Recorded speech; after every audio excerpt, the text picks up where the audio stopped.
নমস্কার বন্ধুরা, আজকে নিয়ে এসেছি একটা নতুন recipe Korean Maggi, barbecue chicken ফ্লেভারের। প্রথমে ম্যাগির প্যাকেট কেটে নিয়ে এর ভেতরে ছিল একটা মশলার প্যাকেট, একটা অয়েলের প্যাকেট। এটা অয়েলের প্যাকেটটা আর এটা মশলার প্যাকেট।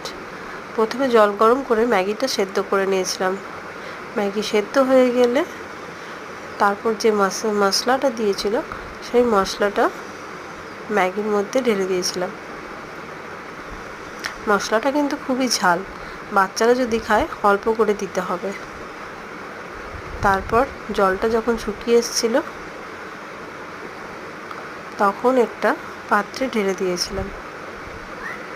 তারপর উপর থেকে অয়েলটা মিশিয়ে সার্ভ করে দিতে হবে। ব্যাস, কোরিয়ান ম্যাগি রেডি। দেখে তোমাদের কেমন লাগলো অবশ্যই ভিডিওটা